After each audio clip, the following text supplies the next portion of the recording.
সিরিয়ায় আইএসের অর্ধশতাধিক লক্ষ্যবস্তুতে যুক্তরাষ্ট্রের ব্যাপক হামলা, গোষ্ঠীটির সাম্প্রতিক আক্রমণে মার্কিন সেনা নিহতের জবাব জানালেন ট্রাম্প।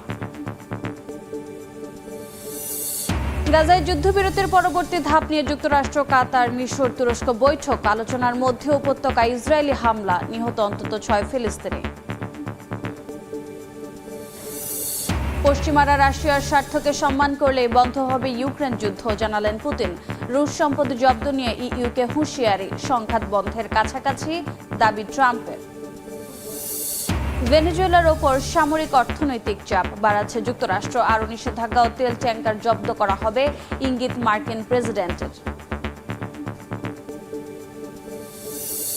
এবং বহুল আলোচিত অ্যাপস্টিন ফাইল প্রকাশ শুরু করেছে মার্কিন বিচার বিভাগ। কুখ্যাত যৌন নিপীড়নকারীর সঙ্গে ছবি আছে যুক্তরাষ্ট্রের রাজনীতিবিদ ধনকুবের, সেলিব্রিটিদের।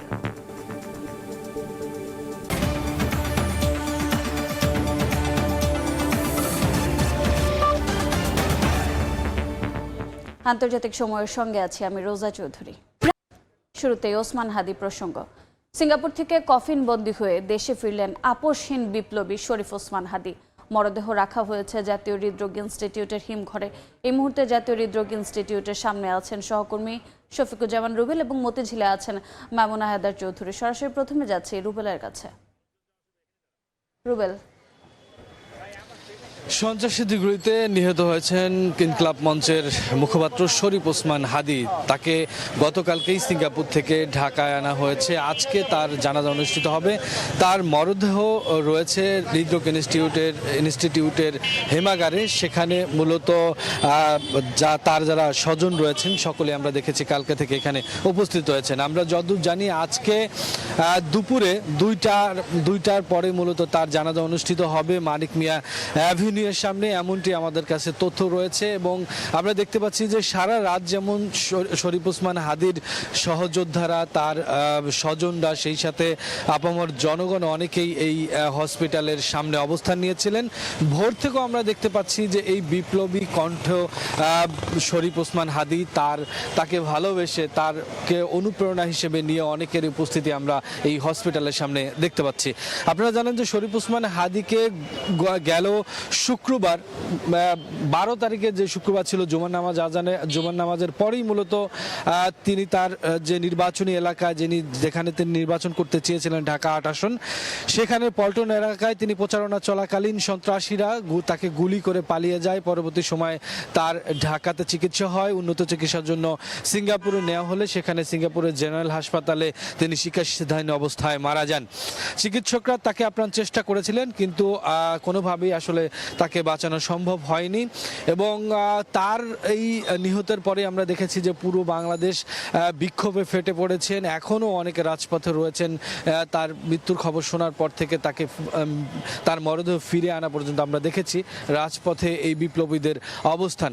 এবং তার জানাজা দাফনের আগেই তাকে যারা গুলি করেছেন, যারা পরিকল্পনাকারী, তাদের সকলের বিচার নিশ্চিত করার দাবিতে কিন্তু এখনও যারা ছাত্র জনতা, যারা বিপ্লবী জনতা, তারা কিন্তু এখনও রাজপথে রয়েছেন তাদের সেই দাবি নিয়ে।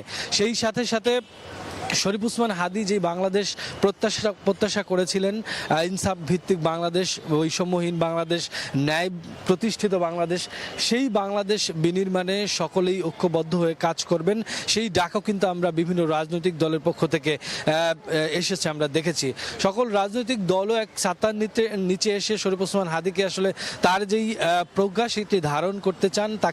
তার এই মৃত্যু কোনোভাবেই তারা বৃথা যেতে দেবেন না। এবং যারা চক্রান্ত করছে মূলত একটি সুন্দর সোনার বাংলাদেশ গড়ার পেছনে, তাদের বিরুদ্ধে রুখে দাঁড়ানোর জন্য সকল মতভেদ ভুলে কিন্তু একত্রিত হওয়ারও আমরা দেখেছি যে শপথ গ্রহণ করেছে এনসিপির পক্ষ থেকে, বিএনপি, অন্যান্য যে পার্টিগুলো রয়েছে, জামাত ইসলাম সহ সকল পার্টি কিন্তু হাদির ব্যাপারে একত্রিত হয়েছেন। তারা চান কোনোভাবেই যারা সন্ত্রাসী তারা যাতে ছাড় না পায় এবং যারা পরিকল্পনাকারী তারা যাতে আর মাথা চাড়া দিতে না পারে এবং দ্রুত তাদের যাতে গ্রেপ্তার করা হয়।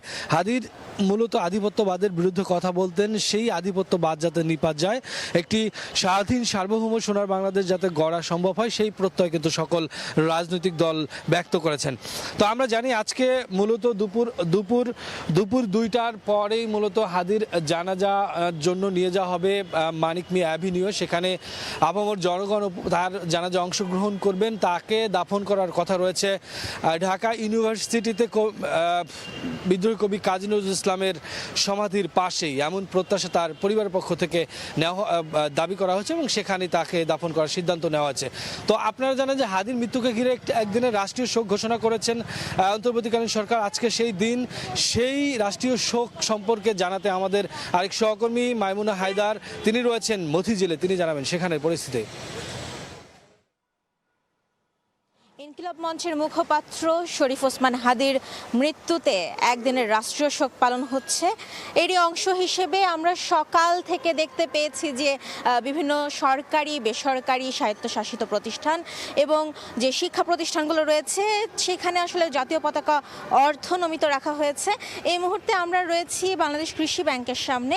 এখানে যে বেশ কয়েকটি ব্যাংক রয়েছে এবং বাণিজ্যিক প্রতিষ্ঠান রয়েছে, সেখানে আমরা দেখতে পেয়েছি যে রাষ্ট্রীয় শোক পালনের উদ্দেশ্যে জাতীয় পতাকা অর্ধনমিত রাখা হয়েছে। এর আগে ওসমান হাদির মৃত্যুর ঘটনায় আসলে বৃহস্পতিবার রাত থেকেই সামাজিক যোগাযোগ মাধ্যম সহ দেশের বিভিন্ন স্থানে সকল নাগরিক শোক জানিয়েছেন এবং একই সঙ্গে আসলে তার হত্যার বিচারও দাবি করেছেন। এই মৃত্যুর ঘটনার পরপর সিঙ্গাপুরে ওসমান হাদির মৃত্যুর ঘটনা জানার পরপরই বাংলাদেশের অন্তর্বর্তী সরকারের প্রধান উপদেষ্টা ডক্টর মোহাম্মদ ইউনূস একদিনের রাষ্ট্রীয় শোক ঘোষণা করেন শনিবার।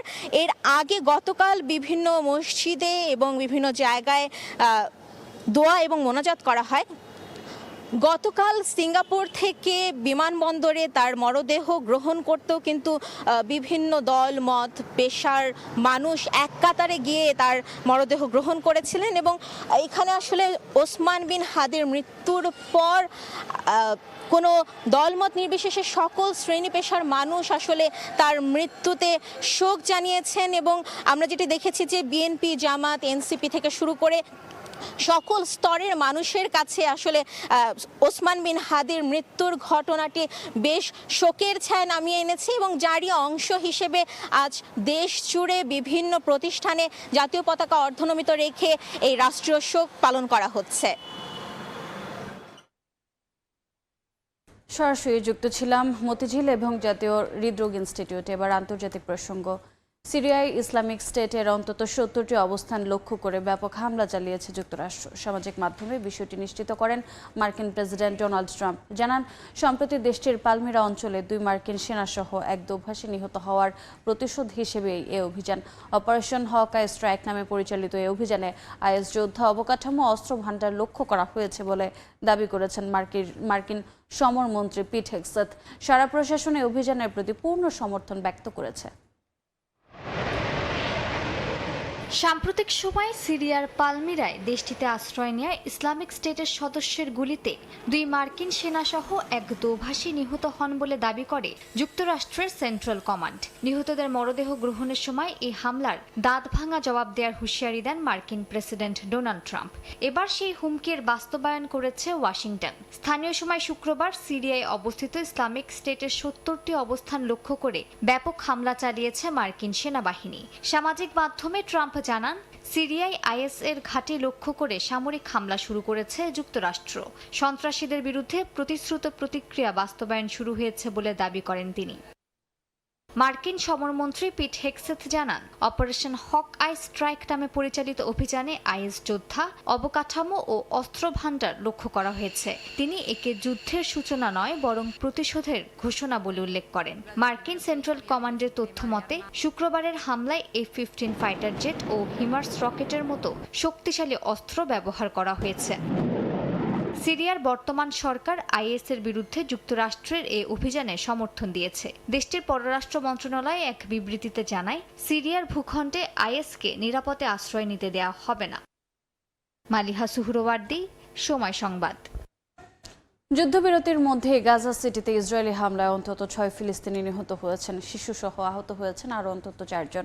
এর মধ্যে যুদ্ধবিরতির পরবর্তী ধাপ নিয়ে কাতার, মিশর ও তুরস্কের শীর্ষ কর্মকর্তাদের সঙ্গে বৈঠক করেছেন মার্কিন বিশেষ দূত স্টিভ উইটকফ। এছাড়া কায়রোতে বৈঠক করেন মিশর ও রাশিয়ার পররাষ্ট্রমন্ত্রী। এদিকে পূর্ব জেরুজালেমে হাজারো নতুন ইহুদি বসতি অনুমোদনের তীব্র নিন্দা জানিয়েছে হামাস। যুদ্ধবিরতি চুক্তি লঙ্ঘন করে গাজা সিটির পূর্বাঞ্চলে আশ্রয় কেন্দ্রে রূপান্তরিত একটি স্কুলে ইসরায়েলি হামলায় প্রাণ গেছে কয়েকজন ফিলিস্তিনির, শিশুসহ বেশ কয়েকজন আহত।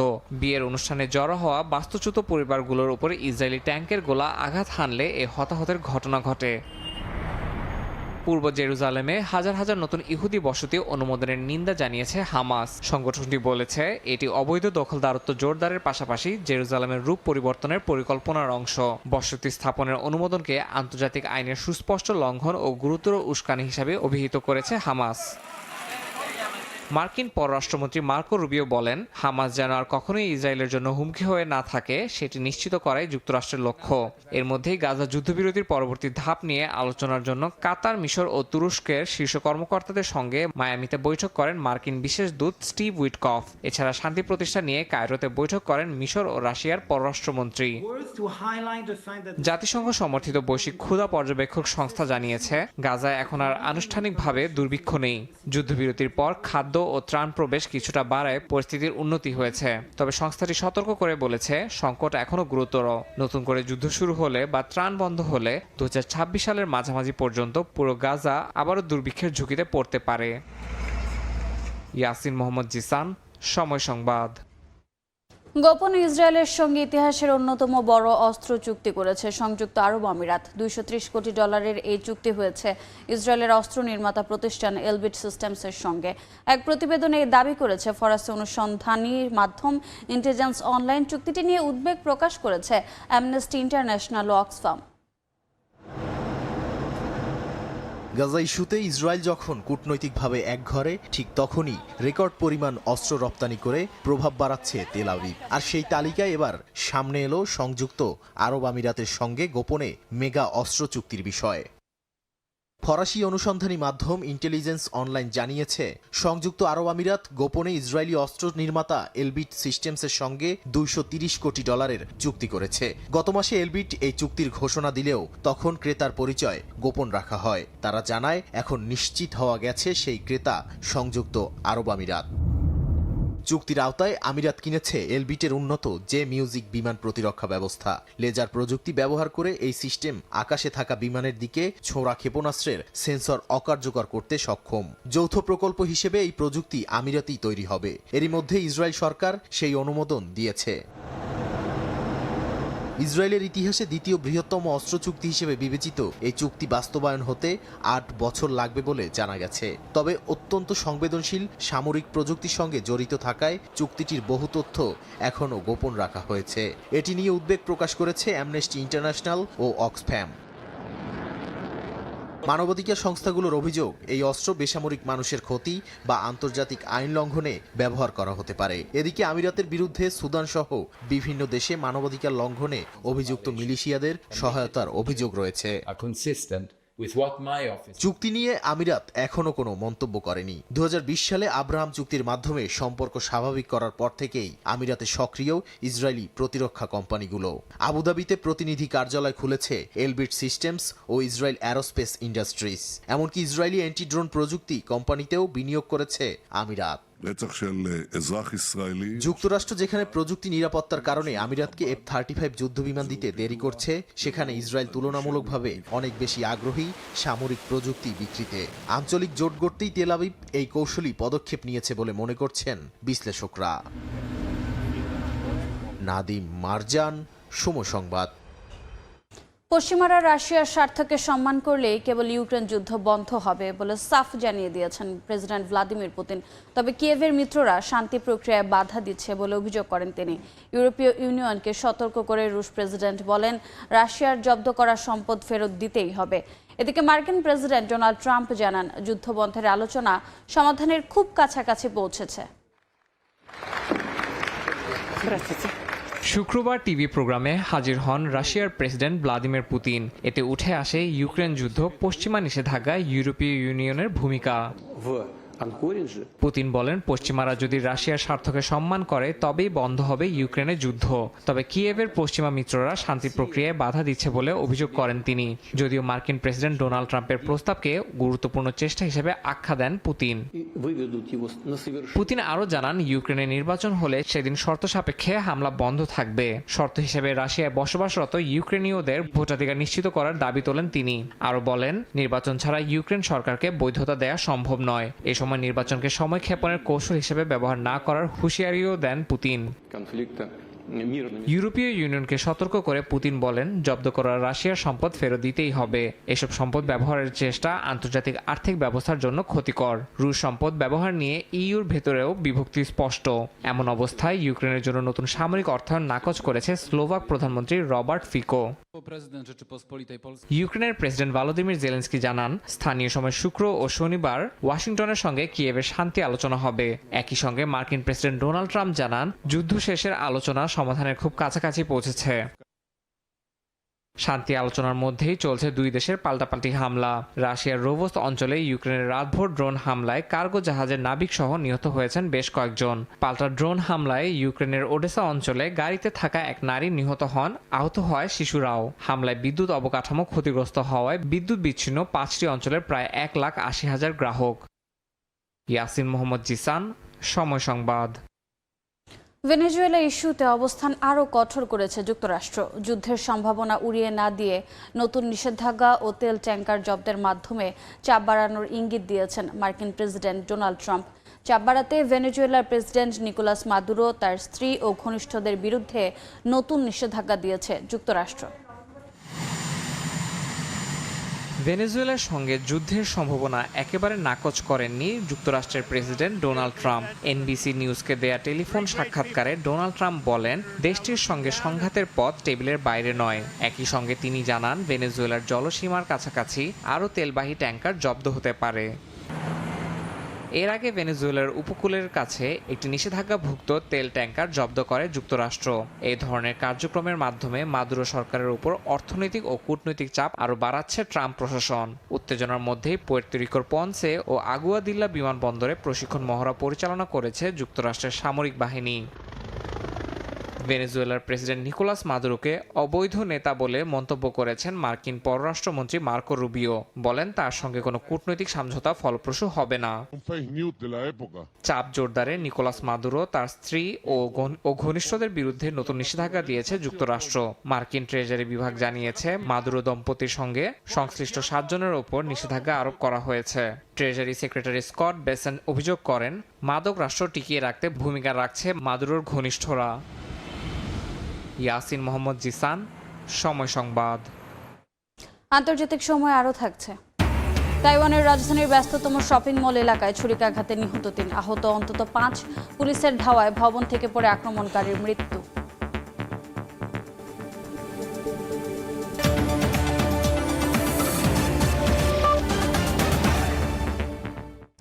যুক্তরাষ্ট্রে বহুল আলোচিত অ্যাপস্টাইন ফাইল প্রকাশ শুরু করেছে বিচার বিভাগ। তবে পুরো নথি এখনই প্রকাশ করা হচ্ছে না। ভুক্তভোগীদের গোপনীয়তা রক্ষার জন্য কিছু নথি প্রকাশে দেরি হচ্ছে বলে জানিয়েছে ডেপুটি অ্যাটর্নি জেনারেল। পুরো ফাইল প্রকাশে বিলম্ব হলে কংগ্রেসের প্রতিক্রিয়া ও রাজনৈতিক চাপ বাড়তে পারে বলে আশঙ্কা করা হচ্ছে। যুক্তরাষ্ট্রে বহুল আলোচিত যৌন নিপীড়ক জেফ্রি এপস্টেইনের কেলেঙ্কারিতে যুক্ত হলো নতুন অধ্যায়। মার্কিন বিচার বিভাগ জানিয়েছে, এপস্টেইনের জীবন ও অপরাধ সংক্রান্ত বিপুল সরকারি নথির একাংশ প্রকাশ শুরু হয়েছে। স্থানীয় সময় শুক্রবার প্রকাশিত এই নথিতে কয়েক লাখ ডকুমেন্ট অন্তর্ভুক্ত ছিল। তবে বহুল প্রতীক্ষিত এপস্টেইন ফাইলের সামান্য কিছু অংশই প্রকাশ করা হয়েছে। বিচার বিভাগ বলছে, এখনও বিপুল সংখ্যক নথি যাচাই ও প্রক্রিয়াধীন রয়েছে, যার কারণে তাৎক্ষণিকভাবে সব তথ্য প্রকাশ করা সম্ভব হচ্ছে না। Deputy attorney general Todd Blanche জানান, ভুক্তভোগীদের গোপনীয়তা রক্ষার জন্য কিছু নথি প্রকাশে দেরি হচ্ছে। ফক্স নিউজকে তিনি বলেন, আগামী কয়েক সপ্তাহে আরও কয়েক লাখ নথি ধাপে ধাপে প্রকাশ করা হবে। তবে সীমিত নথি প্রকাশে ক্ষোভ তৈরি হতে পারে বলে মনে করা হচ্ছে, কারণ গত নভেম্বরে পাশ হওয়া অ্যাবস্টিন ফাইল ট্রান্সপারেন্সি অ্যাক্টে 30 দিনের মধ্যে পূর্ণ নথি প্রকাশের সময়সীমা বেঁধে দিয়েছিল মার্কিন কংগ্রেস। এতে পুরো ফাইল প্রকাশে বিলম্ব হলে কংগ্রেসের প্রতিক্রিয়া ও রাজনৈতিক চাপ বাড়ার আশঙ্কা রয়েছে। ইয়াসিন মোহাম্মদ জিসান, সময় সংবাদ। যুক্তরাষ্ট্রে গ্রিন কার্ড লটারি কর্মসূচি স্থগিত করেছেন প্রেসিডেন্ট ডোনাল্ড ট্রাম্প। হোমল্যান্ড সিকিউরিটির নির্দেশে আপাতত বন্ধ করা হয়েছে ডাইভার্সিটি ভিসা প্রোগ্রাম। স্থানীয় সময় বৃহস্পতিবার এক্সে এক পোস্টে কথা জানান homeland security secretary Christine ওয়েম। Brown university ও এমআইটিতে ভয়াবহ গুলির ঘটনায় এই সিদ্ধান্ত নেওয়া হয়েছে। ডাইভার্সিটি ভিসা প্রোগ্রামের আওতায় প্রতি বছর লটারির মাধ্যমে সর্বোচ্চ 50,000 গ্রিন কার্ড দেওয়া হয়। যুক্তরাষ্ট্রে যেসব দেশের নাগরিকের সংখ্যা কম, এই কর্মসূচিতে তারা তুলনামূলকভাবে বেশি সুযোগ পান। তাইওয়ানের রাজধানী তাইপের একটি ব্যস্ত শপিং মল এলাকায় ছুরিকাঘাতের ঘটনায় 3 জন নিহত হয়েছেন, আহত হয়েছেন অন্তত 5 জন। হামলা চালানোর পর পুলিশের ধাওয়ার মুখে একটি ভবন থেকে পড়ে অভিযুক্ত ব্যক্তি মারা যায় বলে জানা গেছে। এই ঘটনার আগে তাইপের প্রধান মেট্রো স্টেশনে ধোঁয়ার কুণ্ডলি ছুড়ে ওই ব্যক্তি। এরপর একটি সাবওয়ে স্টেশনের দিকে দৌড়ে যাওয়ার পথে কয়েকজনকে আক্রমণ করে। প্রসিকিউটররা বলছেন 27 বছর বয়সী হামলাকারীকে সামরিক আইন ভঙ্গের অভিযোগে গত জুলাই মাস থেকে খুঁজছিল পুলিশ।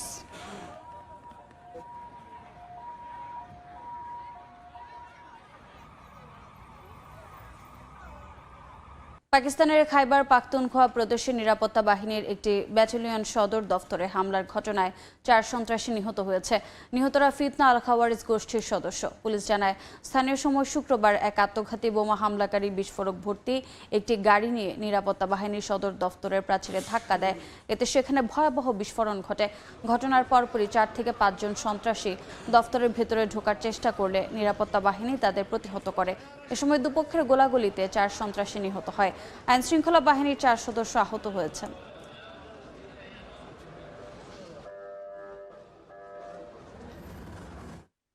আন্তর্জাতিক সময় আরও থাকছে। দেশে দেশে বড়দিন উদযাপনের প্রস্তুতি চলছে, জাঁকজমক আয়োজন। বর্ণিল আলোয় সেজেছে রাস্তাঘাট, বাজার সহ বিভিন্ন স্থাপনা। ভিড় করছেন স্থানীয় সহ পর্যটকরা। সুদানের চলমান গৃহযুদ্ধে দারফুরের পর এবার ক্রমেই মৃত্যুপুরীতে পরিণত হচ্ছে সংঘাতপূর্ণ কর্দোফান অঞ্চল। অঞ্চলটির অবরুদ্ধ একটি শহরে গোলাবর্ষণে অন্তত 16 জন বেসামরিক নাগরিক নিহত হয়েছেন। সুদান ডক্টরস নেটওয়ার্ক জানিয়েছে আধা সামরিক বাহিনীর র্যাপিড সাপোর্ট ফোর্সেস আরএসএফ ও তাদের মিত্র Sudan people's liberation movement north Dilling শহরের আবাসিক এলাকায় ভারী কামান থেকে গোলাবর্ষণ করেছে। নিহতদের মধ্যে নারী, শিশু ও বয়স্ক মানুষ রয়েছেন।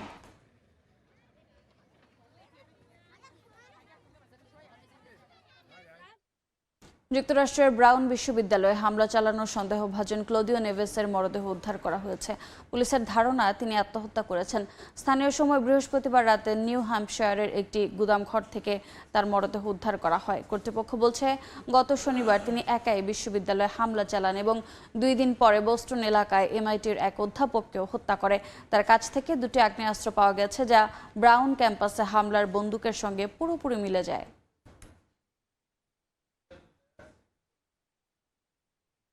দেখছেন আন্তর্জাতিক সময়। যুক্তরাষ্ট্রের ওয়াশিংটনে প্রবল বৃষ্টির কারণে গ্রিন নদীর পানি বেড়ে বন্যা পরিস্থিতি তৈরি হয়েছে। স্থানীয় সময় বৃহস্পতিবার আবহাওয়া অফিস জানায় ঝড়ের কারণে ভারী বৃষ্টি শুরু হয়। এই ঝড় প্যাসিফিক নর্থ ওয়েস্ট অঞ্চলের ওপর দিয়ে বয়ে যায়। এর প্রভাবে আইডাহো ও মন্টানার কিছু অংশ বৃষ্টি হচ্ছে। এছাড়া কয়েকটি আবাসিক এলাকা প্লাবিত হয়। এদিকে বন্যার পানি উপেক্ষা করে ঝুঁকি নিয়ে মানুষকে সহায়তা করছেন উদ্ধারকর্মীরা। ভয়াবহ দূষণের কবলে ভারতের রাজধানী নয়াদিল্লি। ধোঁয়াশার ঘনত্ব এতই বেশি যে দৃষ্টিসীমার মধ্যেও স্পষ্টভাবে দেখা যাচ্ছে না কিছুই। এমন অবস্থায় দূষণ কমাতে নতুন করে বেশ কিছু পদক্ষেপ নিয়েছে দেশটি। এর অংশ হিসেবে শহরের বিভিন্ন এলাকায় লাইট পোস্টে পানি ছিটানোর স্প্রিংকলার বসানো হয়েছে। এতে সাময়িকভাবে হলেও দূষণ কিছুটা কমবে বলে প্রত্যাশা করছেন বাসিন্দারা। তবে স্থানীয় গণমাধ্যমগুলোর বলছে প্রায় 3 কোটি মানুষের বাস দিল্লিতে স্প্রিংকলার ব্যবস্থা টেকসই সমাধান নয়। এতে দিল্লির ভয়াবহ দূষণ সংকট স্থায়ীভাবে মোকাবিলা করা সম্ভব হবে না। কারণ হিসেবে গত কয়েকদিনের বায়ুমান সূচক বা AQI চরম পর্যায়ে থাকার বিষয়টি সামনে আনছে তারা।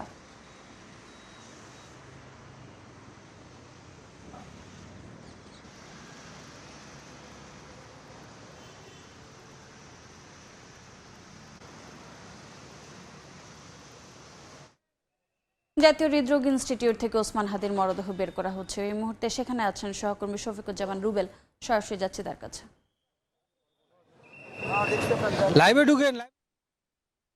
আপনারা দেখতে পাচ্ছেন যে ইনকিলাব মঞ্চের মুখপাত্র শরীফ ওসমান হাদির মৃতদেহ এই মুহূর্তে জাতীয় হৃদরোগ ইনস্টিটিউট থেকে তার হিমাগার থেকে মূলত তার মরদেহটি অ্যাম্বুলেন্স যোগে বের করার প্রস্তুতি চলতেছে। আপনারা দেখতেই পাচ্ছেন যে এখান থেকে মূলত আমরা জানি দুপুর 2টা বাজে তার জানাজা অনুষ্ঠিত হবে মানিক মিয়া অ্যাভিনিউয়ে। সেখানে তার জানাজায় উপস্থিত হবেন জুলাই যোদ্ধা, বিপ্লবী জনতা, বিভিন্ন রাজনৈতিক দলের নেতৃবৃন্দ, সেই সাথে সকলেই। মরদেহটি এখন মূলত এখান থেকে কিছুক্ষণ আগে আমরা যেটা শুনতে পেয়েছিলাম যে তার মরদেহ গোসলের প্রক্রিয়া চলছিল। মূলত আমরা নির্দিষ্ট একটি আইনশৃঙ্খলা বাহিনীর নির্দিষ্ট একটি দ্রুত বজায় রেখে মূলত আপনাদেরকে তথ্যগুলো দিচ্ছি। সর্বোপরি কথা হচ্ছে ওর শরীফ ওসমান হাদির মৃতদেহটি এখন হিমাগার থেকে বের করার প্রস্তুতি চলছে। হিমাগার থেকে বের করে মূলত অ্যাম্বুলেন্স যোগে এখান থেকে নিয়ে যাওয়া হচ্ছে। সেই প্রক্রিয়া আমরা দেখতে পাচ্ছি। এখানে আপনারা দেখতে পাচ্ছেন যে আইনশৃঙ্খলা বাহিনীর বিপুল পরিমাণ উপস্থিতি এবং সকলেই আসলে এখানে যারা শরীফ ওসমান হাদির যারা সহযোদ্ধা, বিপ্লবী জনতা, তারা কিন্তু শোকাহত এবং সেই সাথে পুরো দেশ শোকাহত এবং সকলেই শরীফ ওসমান হাদিকে ধারণ করতে চান, সেটি তারা বলছেন। আপনারা দেখতে পাচ্ছেন যে তাকে বহন করা, তার মৃতদেহ বহন করা অ্যাম্বুলেন্সটি মূলত এই হসপিটালের যে হিমাগার, সেই হিমাগার থেকে বের হচ্ছে। এই অ্যাম্বুলেন্সটি মূলত এখান থেকে মানিক মিয়া অ্যাভিনিউ তার যেই জানাজার জায়গা নির্ধারণ করা হয়েছে দুপুর 2টায়, সেই দিকেই মূলত যাবে। এখন পর্যন্ত আমরা জানি মূলত শরীফ ওসমান হাদি, যিনি বিপ্লবের প্রতীক, তার নিথর দেহ সেটি কিন্তু এখন সকল মানুষের কাছে মূলত একটি বিপ্লবী চেতনা হিসেবে রূপ নিয়েছে। শরীফ ওসমান হাদি তিনি 12 তারিখের শুক্রবার জুমা নামাজের পরেই মূলত তার নির্বাচনী প্রচারণার জন্য রাস্তায় বের হলে পল্টন এলাকায় তাকে সন্ত্রাসীরা গুলি করে পালিয়ে যায়। তারপরে সেখান থেকে তিনি ঢাকা মেডিকেলের জরুরি বিভাগে চিকিৎসার জন্য নিয়ে যাওয়া হয়। সেখান থেকে এভার কেয়ার অস্ত্রোপচার হয়। এভার কেয়ার থেকে উন্নত চিকিৎসার জন্য তাকে সিঙ্গাপুর নেওয়া হয়। সেখানে জেনারেল হাসপাতালে তিনি চিকিৎসাধীন অবস্থায় মারা যান এই শুক্রবার, বৃহস্পতিবার রাত 10টা এবং শুক্রবার আমরা জানি যে তাকে মূলত আনা হয় গতকালকে। তিনি 6টার দিকে বাংলাদেশে এসে পৌঁছান। তাকে সেখান থেকে নিয়ে আসা হয় এই জাতীয় হৃদরোগ ইনস্টিটিউটের হিমাগারে। এটি মূলত তার পরিবারের প্রত্যাশা ছিল যে একদিন তার পরিবারের সাথে থাকবেন, কেননা গতকালকে আমরা ইনকিলাব মঞ্চের পক্ষ থেকে জেনেছিলাম যে শরীফ ওসমান হাদির মৃতদেহটি কালকেই মূলত নিয়ে যাওয়ার কথা ছিল ঢাকা ইউনিভার্সিটি, শাহবাগের ওই দিক দিয়ে ঢাকা ইউনিভার্সিটি, কিন্তু সেটি আর হয়নি।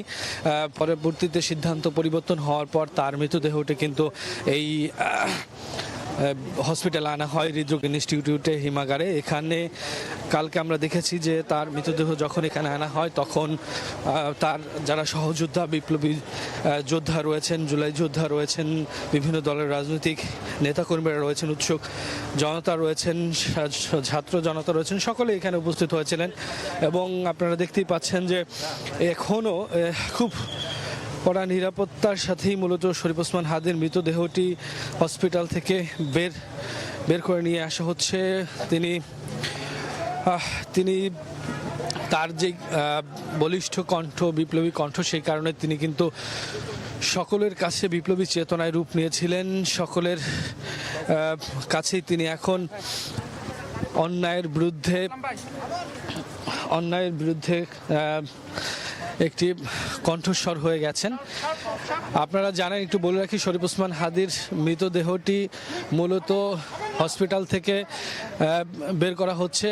তাকে 2টো বাজে মূলত মানিক মিয়া অ্যাভিনিউয়ে তার জানাজা অনুষ্ঠিত হবে এমনটি আমরা জানি। তারকে সমাহিত করা হবে মূলত ঢাকা ইউনিভার্সিটিতে, যেখানে বিদ্রোহী কবি কাজী নজরুল ইসলাম সমাহিত রয়েছেন, সেখানে তার পাশেই মূলত সমাহিত করা হবে এমন তথ্য আমরা জানি।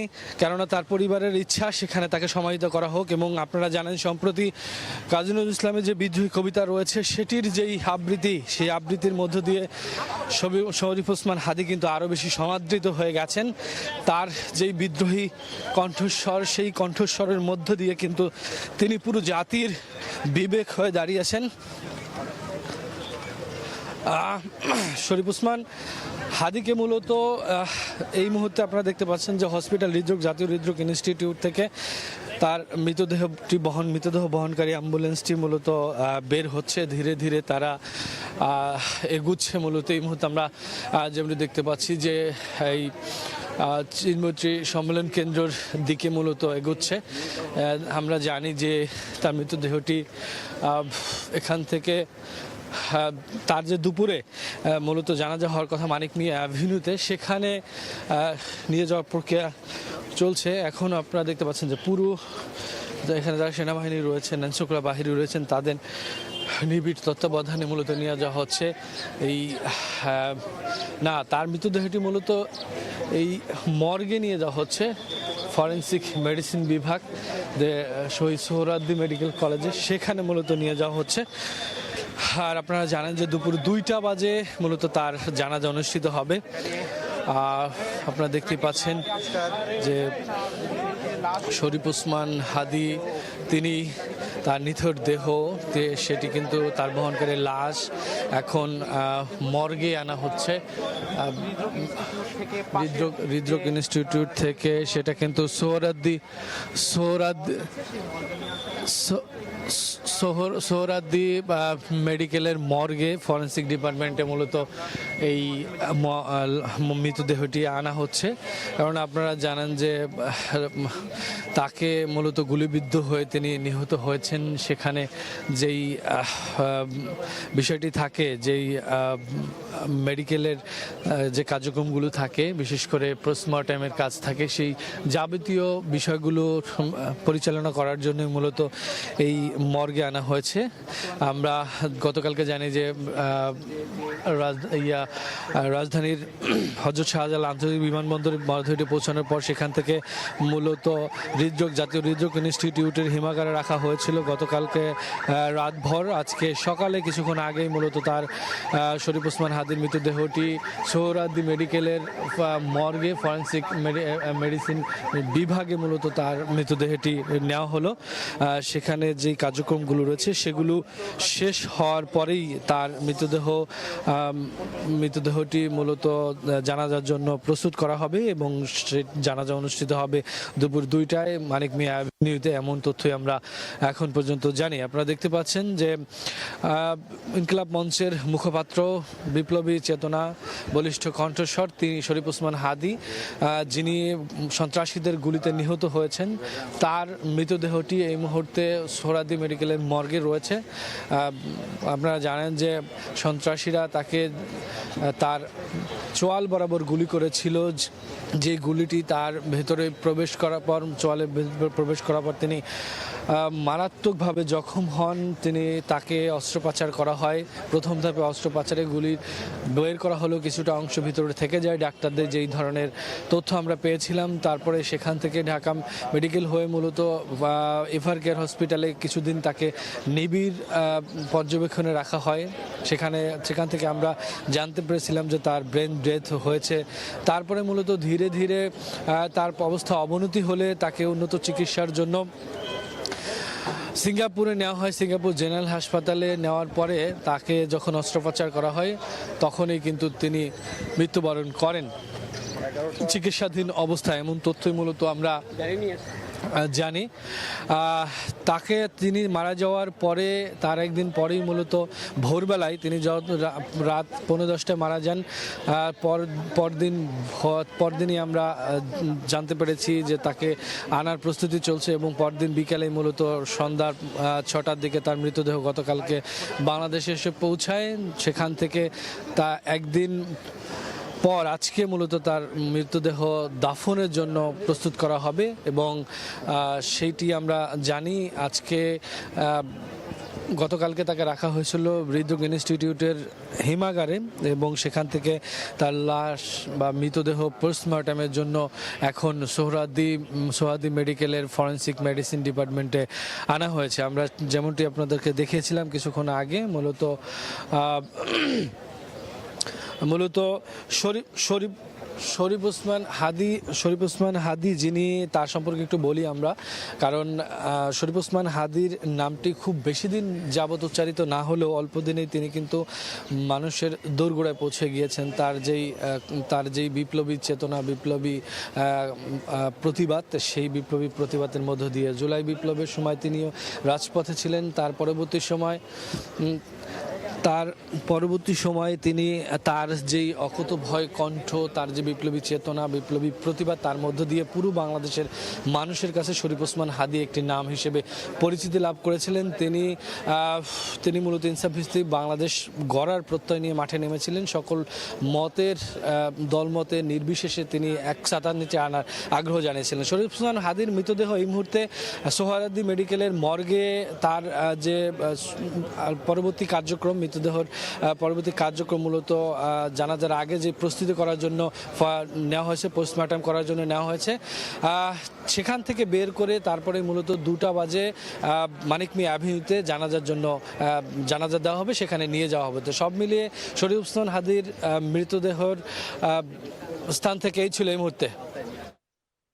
ময়নাতদন্তের জন্য হাদির মরদেহ নেওয়া হলো সোহরাওয়ার্দী হসপিটালের মর্গে। সরাসরি জানছিলাম সে খবর। দেখছেন আন্তর্জাতিক সময়ের সঙ্গেই থাকুন। দেশে জাঁকজমক আয়োজনে চলছে বড়দিন উদযাপনের প্রস্তুতি। নাইজেরিয়া ও কোসোভোয় ক্রিসমাসের আয়োজন দেখতে জড়ো হন অনেকে।